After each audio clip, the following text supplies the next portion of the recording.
తాకట్టులో ఉన్న బంగారాన్ని విడిపించి ఆ రోజు ఆన్లైన్ రేటుకే మేము కొంటాం. Sharma gold company.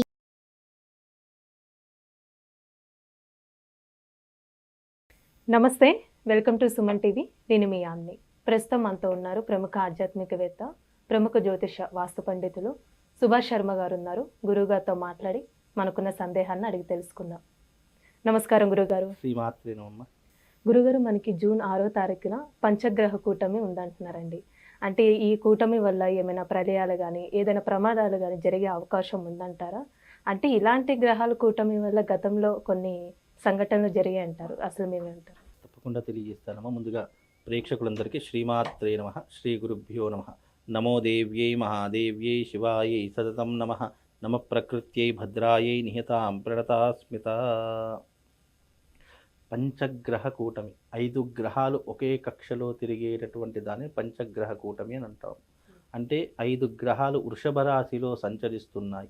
ఈ వృషభ రాశిలో సంచరించేటటువంటి ఈ గ్రహాలు ఏవైతే 5 ఉన్నాయో, చాలామందికి తెలియనటువంటి విషయం ఏంటి అంటే గనక, గ్రహాల యొక్క గమనము చేతనే మనిషి యొక్క స్థితిగతులు అనేటటువంటి నిర్ణయించబడతాయి.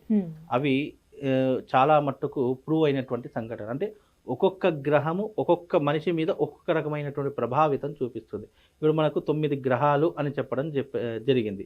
ఈ 9 గ్రహాలు మనిషి మీద ఏ విధమైనటువంటి ప్రభావాన్ని చూపిస్తాయి అని తెలిస్తే ఆ గ్రహాల యొక్క గమనము చేత ఎలాంటి సంఘటనలు జరిగేటటువంటి అంశాలు ఉన్నాయో తెలుస్తుంది. మొట్టమొదటిగా సూర్యగ్రహం. సూర్యుడు దేనికి కారకుడు అంటే ఆత్మకారకుడు అని చెప్పడం జరిగింది. అంటే సూర్యుడు ఆత్మకారకుడు అంటే అర్థం ఏంటి అంటే గనక, మనిషి యొక్క ప్రవర్తన శైలి కానివ్వండి, మనిషి యొక్క ఫలితం కానివ్వండి, కర్మ ఫలితం కానివ్వండి తెలియజేసేటటువంటిది సూర్యగ్రహము. ఆత్మకారకుడు అని అంటూ ఉంటాము. అలాగే చంద్రుడు ఉన్నాడు. చంద్రుడు దేనికి కారకుడు? మనక్కారకుడు అని చెప్పడం జరిగింది. అలాగే కుజుడు ఉన్నాడు. కుజుడు రోగకారకుడు, రుణకారకుడు అని చెప్పడం జరిగింది. అలాగే బుధుడు ఉన్నాడు, బుద్ధికారకుడు అని చెప్పడం జరిగింది. అలాగే బృహస్పతి సంతానకారకుడు ప్లస్ ప్రాపంచికంలో జరిగేటటువంటి ఆర్థిక లావాదేవీలకు కారకుడు ఎవరు అంటే బృహస్పతి అని చెప్పడం జరిగింది. శుక్రుడు కరత్రకారకుడు, శని ప్రాణకారకుడు అని చెప్పడం జరిగింది. మిగతా 2 రాహుకేతు గ్రహాలు 2 కూడా ఛాయాగ్రహాలు. వాటికి స్వబలం లేదు. అవి ఏ గ్రహంతో కలిసి ఉంటే ఆ గ్రహ బలం యొక్క ఫలితాలని అందజేస్తూ ఉంటుంది. కనుక మనిషి యొక్క ఫలితాలు కూడా ఇదే రకంగా ఉంటాయి.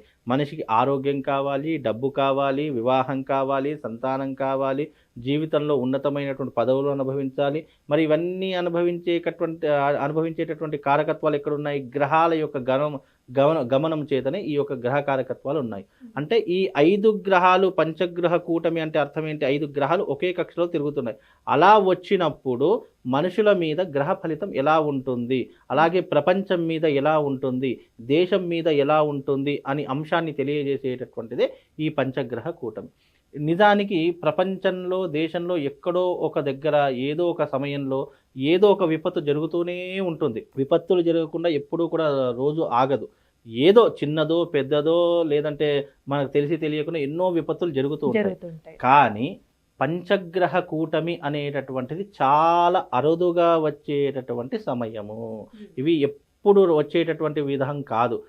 5 గ్రహాలు ఒకే కక్షలో వస్తున్నాయంటే పంచగ్రహ కూటమి అంటాము. అష్టగ్రహ కూటమి అంటే 8 గ్రహాలు ఒకే స్థానంలో ఉండడం కూడా అష్టగ్రహ కూటమి. అది ఇంకా చాలా విపత్తులు తెచ్చేటటువంటిది.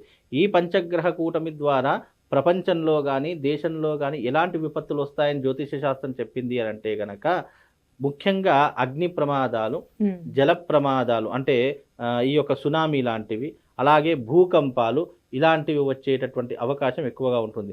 ఇక చిన్న చిన్నవి అంటే ఎలా ఉంటుంది అంటే గనక, అకాల మృత్యు సంభవించేటటువంటి అంటే అకాల మృత్యు అంటే ఏదన్నా చెప్పలేనటువంటి రోగంతో మృతి చెందడం కానివ్వండి, లేదా కరోనా వైరస్ ఎలాగైతే విజృంభించిందో అలాగే అంతు చిక్కనటువంటి వ్యాధులతో ప్రజలు మరణించడం కానీ ఇలాంటివి ఎక్కువగా జరిగేటటువంటి సంఘటన. అలాంటి సమస్యలు వచ్చే అవకాశం ఉందంటారండి? అవకాశం ఉంది అని మాత్రమే చెప్పడం జ్యోతిష శాస్త్రం తప్ప ఇదే జరుగుతుంది, ఇది జరగకపోతే ఇక ఇది ఎంత అబద్ధము అనేటట్టు ఇవి జరిగే సూచనలు మాత్రమే ఉన్నాయి అని చెప్పేటటువంటిదే తప్ప ఇవి జరుగుతాయి, ఇవి ఎక్కడ జరుగుతాయి అని చెప్పడానికి కూడా ఆస్కారం ఉండదు.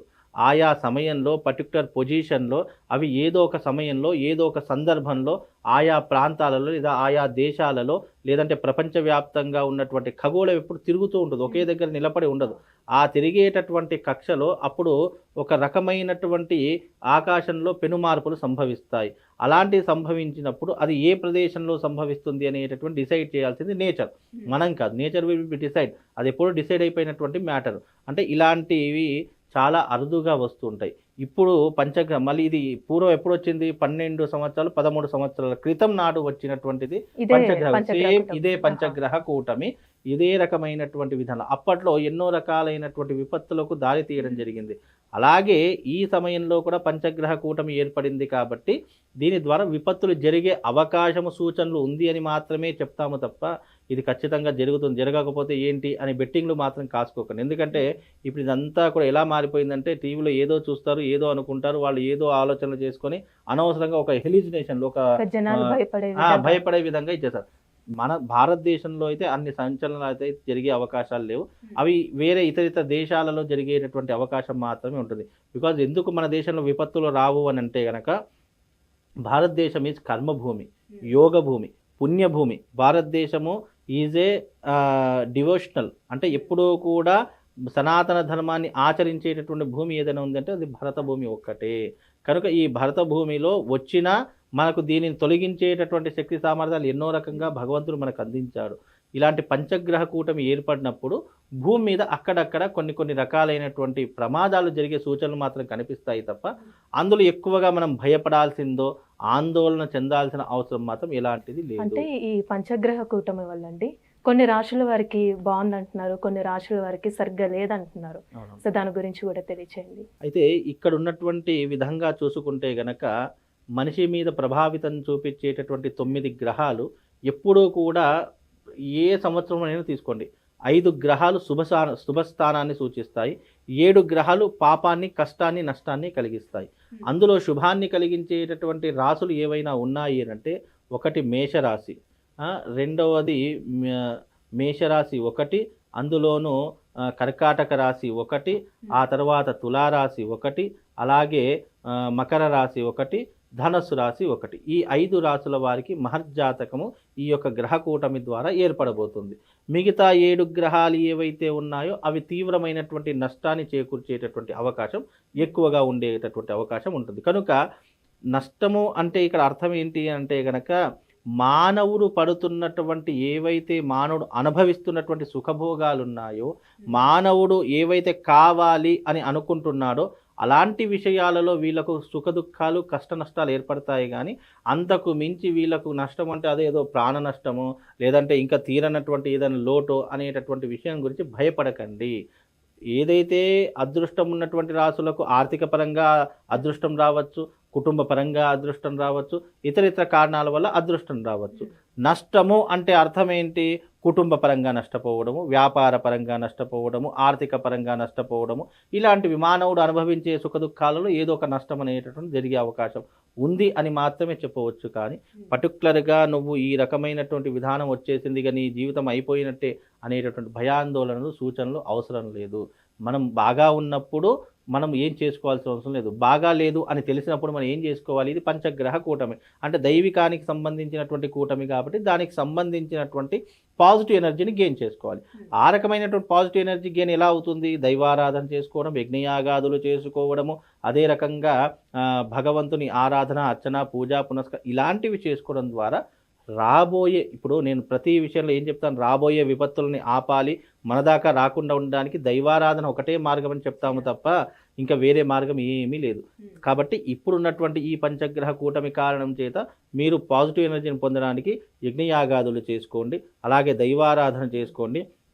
మీరు ఇలాంటి మీ బాగాలేని రాశుల వారికి బాగాలేని రాసినటువంటి వాళ్ళు ఎవరైనా సరే ఇలాంటి యజ్ఞయాగాదులు అంటే 6వ తారీఖు నుండి మొదలుకొని 18వ తారీఖు లోపల బిట్వీన్ ఈ లోపల మీకు వీలైతే అరిష్ట నివారణా తంత్రం అని చెప్పేసి ఉంటుంది. అంటే అరిష్టాలు పోవడానికి, మనకు జాతకం ఉన్నా లేకపోయినా అరిష్టాలు ఏవైనా ఉన్నాయి, మన జీవితంలో ఎన్నో రకాల ఇబ్బందులతో సతమతమైపోతున్నాం, తెలియనటువంటి ఇబ్బందులతో సతమతమైపోతున్నాం, ఆర్థిక పరంగా కానీ, కుటుంబ పరంగా కానీ, శారీరక పరంగా కానీ, వ్యాపార పరంగా ఏదైనా ఇబ్బందులు పడుతున్నారు అని అనుకుంటే గనక వీలైనంత వరకు అరిష్ట నివారణా తంత్రం అనేటటువంటి విధానం ఒకటి ఉంటుంది. అది ఈ 6వ తారీఖు అమావాస్య నుంచి మొదలుకొంటే కనుక 18వ తారీఖు వరకు మీకు అవకాశం ఉంది. ఈ లోపల వీలున్నటువంటి వాళ్ళు మీ రాసులను చూసుకొని మీరు ఈ యొక్క యాగం చేసుకోండి. దాని ద్వారా అరిష్టములు తొలగిపోయేటటువంటి అంశము మీ జీవితంలో ఏర్పడుతుందమ్మా. చాలా చక్కగా తెలియజేస్తారు గురుగారు, ధన్యవాదాలండి. శ్రీమాత. సుమన్ టీవీలో మీ పర్సనల్ అండ్ బిజినెస్ ప్రమోషన్స్ కోసం కింది నెంబర్కి కాంటాక్ట్ చేయండి.